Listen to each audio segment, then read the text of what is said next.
Hi friends, welcome to my channel. ಇವತ್ತೊಂದು snacks recipe ಮಾಡೋಣ. ಬದನೆಕಾಯಿ ಬಜ್ಜಿ.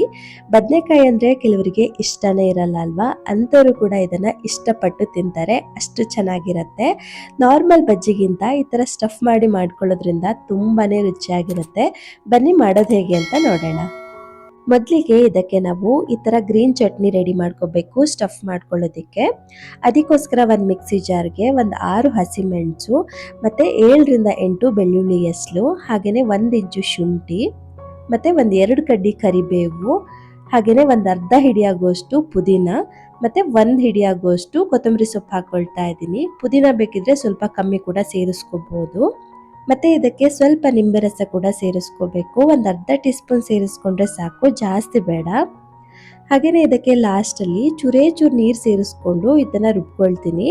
ಹಾಗೆಯೇ ರುಬ್ಬೋದಕ್ಕಾಗುತ್ತೆ ಅಂದರೆ ರುಬ್ಕೊಳ್ಳಿ. ಇದು ನೈಸ್ ಆಗೋದಕ್ಕೋಸ್ಕರ ಮಾತ್ರ ನಾನಿಲ್ಲಿ ಸ್ವಲ್ಪ ನೀರು ಸೇರಿಸ್ಕೊಂಡು ರುಬ್ಕೊಂಡಿದ್ದೀನಿ. ತೀರಾ ತೆಳ್ಳಗಾಗಬಾರ್ದು, ಇದು ಗಟ್ಟಿಯಾಗಿದ್ದಷ್ಟು ಒಳ್ಳೆಯದು. ಮತ್ತು ಇದಕ್ಕೆ ಒಂದು ಅರ್ಧ ಟೀ ಸ್ಪೂನ್ ಉಪ್ಪು ಸೇರಿಸ್ಕೊಂಡು ಇದನ್ನು ಚೆನ್ನಾಗಿ ಮಿಕ್ಸ್ ಮಾಡಿಕೊಂಡ್ರೆ ಗ್ರೀನ್ ಚಟ್ನಿ ರೆಡಿ ಆಗುತ್ತೆ. ಇದನ್ನು ನಾವು ಯಾವ ಚಾಟ್ಸಿಗೆ ಬೇಕಾದರೂ ಯೂಸ್ ಮಾಡ್ಕೋಬೋದು. ಇವಾಗ ಗ್ರೀನ್ ಚಟ್ನಿ ರೆಡಿ ಆಯಿತು. ಇದಕ್ಕೆ ಇವಾಗ ಹಿಟ್ಟು ರೆಡಿ ಮಾಡ್ಕೊಳ್ಳೋಣ. ಅದಕ್ಕೋಸ್ಕರ ಒಂದು ಬೌಲ್ಗೆ ನಾನಿಲ್ಲಿ 1.5 ಕಪ್ ಆಗುವಷ್ಟು ಕಡಲೆ ಹಿಟ್ಟು ತೊಗೊಂಡಿದ್ದೀನಿ. ಹಾಗೆಯೇ ಇದಕ್ಕೆ 1 ಟೀ ಸ್ಪೂನ್ ಆಗುವಷ್ಟು ಜೀರಿಗೆ ಮತ್ತು ಚಿಟಿಕೆ ಸೋಡಾ ಹಾಕ್ಕೊಳ್ತಾ ಇದ್ದೀನಿ. ಮತ್ತು ಇದಕ್ಕೆ ರುಚಿಗೆ ತಕ್ಕಷ್ಟು ಉಪ್ಪು, ಹಾಗೆಯೇ ಇದಕ್ಕೂ ಕೂಡ ಸ್ವಲ್ಪ ನಿಂಬೆ ರಸ ಸೇರಿಸ್ಕೋಬೇಕು. ನಾನಿಲ್ಲಿ 1 ಟೇಬಲ್ ಸ್ಪೂನ್ ಆಗುವಷ್ಟು ಸೇರಿಸ್ಕೊಂಡಿದ್ದೀನಿ. ನಂತರ ಇದಕ್ಕೆ ಸ್ವಲ್ಪನೇ ನೀರು ಸೇರಿಸ್ಕೊಂಡು ಇದನ್ನು ನಾವು ಬಜ್ಜಿ ಹಿಟ್ಟಿನ ಹದಕ್ಕೆ ಕಲಿಸ್ಕೋಬೇಕು. ಸ್ವಲ್ಪನೂ ಗಂಟಿಲ್ಲದೆ ಇರೋ ಥರ ನೀಟಾಗಿ ಕಲಿಸ್ಕೋಬೇಕು ಇದನ್ನು. ಮತ್ತು ಇದಕ್ಕೆ ಉಪ್ಪು ಕೂಡ ಅಷ್ಟೇ ಸ್ವಲ್ಪ ಸ್ಟ್ರಾಂಗ್ ಆಗಿ ಇರಬೇಕು, ಯಾಕಂದರೆ ನಾವು ಇದಕ್ಕೆ ಬದನೆಕಾಯಿನ ಡಬಲ್ ಲೇಯರಲ್ಲಿ ಹಾಕ್ಕೊಳ್ತೀವಿ. ಹಾಗಾಗಿ ನೋಡಿ, ನಾನಿಲ್ಲಿ ಈ ರೀತಿ ಹಿಟ್ಟನ್ನು ರೆಡಿ ಮಾಡಿ ಇಟ್ಕೊಂಡಿದ್ದೀನಿ. ಇವಾಗ ಇದಕ್ಕೆ ಈ ಬದನೆಕಾಯಿನ ಕಟ್ ಮಾಡ್ಕೋಬೇಕು. ನಾನಿದನ್ನು 2 ಥರ ಬದನೆಕಾಯಿನಲ್ಲಿ ಟ್ರೈ ಮಾಡಿದ್ದೆ, ಯಾವ್ದು ಚೆನ್ನಾಗಿತ್ತು ಅಂತ ಆಮೇಲೆ ಹೇಳ್ತೀನಿ. ಇವಾಗ ಇದನ್ನು ನಾವು ತೊಟ್ಟನ್ನು ತೆಗೆದು ನೋಡಿ ಈ ರೀತಿ ಕಟ್ ಮಾಡ್ಕೋಬೇಕು, ಅಂದರೆ ಸ್ಲೈಸ್ ಮಾಡ್ಕೋಬೇಕು. ಅಂದರೆ ಪೂರ್ತಿ ಸಪ್ರೇಟಾಗಿ ಸ್ಲೈಸ್ ಮಾಡ್ಕೊಳ್ಳೋದಲ್ಲ, ನೋಡಿ ಈ ರೀತಿ ಇದನ್ನು ನಾವು ಕಟ್ ಮಾಡ್ಕೋಬೇಕು. ಮತ್ತು ಈ ಥರ ಬದನೆಕಾಯಿನಲ್ಲೂ ಕೂಡ ನಾನು ಇದನ್ನು ಟ್ರೈ ಮಾಡಿದ್ದೆ. ಹೇಳಬೇಕಂದ್ರೆ ಇದರಲ್ಲೇ ತುಂಬ ಚೆನ್ನಾಗಿತ್ತು. ಅಂದರೆ ಇದರಲ್ಲಿ ಅಷ್ಟಾಗಿ ಬೀಜ ಕೂಡ ಇರಲ್ಲ ಮತ್ತು ಬೇಗನೆ ಬೇಯುತ್ತೆ ಕೂಡ ಇದು. ಮತ್ತು ಒಂದು ಬದನೆಕಾಯಿ ಕಟ್ ಮಾಡಿಕೊಂಡ್ರೆ ಸುಮಾರಾಗುತ್ತೆ. ಹಾಗಾಗಿ ನಾನು ಎಲ್ಲನೂ ಕೂಡ ಇದರಲ್ಲೇ ಮಾಡಿಕೊಂಡೆ.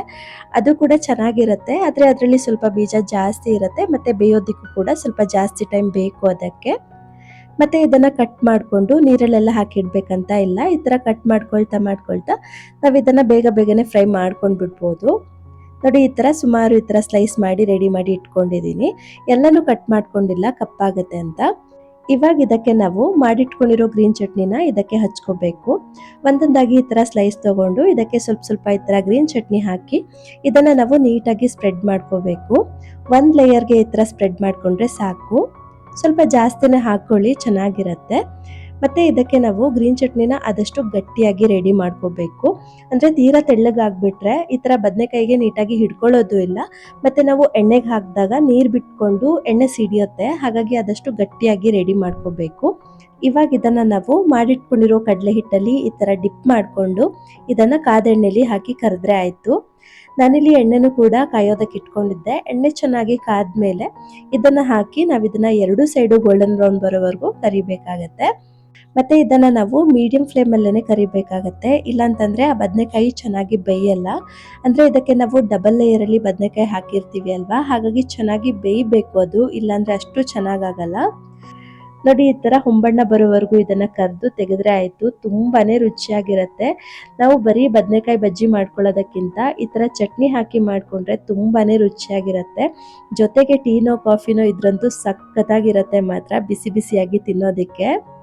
ನೋಡ್ಬೋದು, ಬದನೆಕಾಯಿ ಕೂಡ ಚೆನ್ನಾಗಿ ಬೆಂದಿರುತ್ತೆ ಮತ್ತು ಟೇಸ್ಟ್ ಅಂತೂ ಹೇಳೋದೇ ಬೇಡ, ಅಷ್ಟು ರುಚಿಯಾಗಿರುತ್ತೆ ಇದು. ನೀವು ಕೂಡ ಇದನ್ನು ಒಂದ್ಸರಿ ಟ್ರೈ ಮಾಡಿಬಿಟ್ಟು ಹೇಗೆ ಬಂತು ಅಂತ ಕಮೆಂಟ್ ಮಾಡಿ. ಹಾಗೆಯೇ ನಿಮಗೇನಾದರೂ ಈ ವಿಡಿಯೋ ಇಷ್ಟ ಆಗಿದ್ದರೆ ಪ್ಲೀಸ್ ಒಂದು ಲೈಕ್ ಮಾಡಿ, ಶೇರ್ ಮಾಡಿ, ಮತ್ತು ಯಾರೆಲ್ಲ ಸಬ್ಸ್ಕ್ರೈಬ್ ಮಾಡದೆ ನೋಡ್ತಾ ಇದ್ದೀರಾ ಪ್ಲೀಸ್ ಸಬ್ಸ್ಕ್ರೈಬ್ ಮಾಡ್ಕೊಳ್ಳಿ ಅಂತ ಹೇಳ್ತಾ ಸಿಗೋಣ ಮುಂದಿನ ವಿಡಿಯೋದಲ್ಲಿ. Thanks for watching.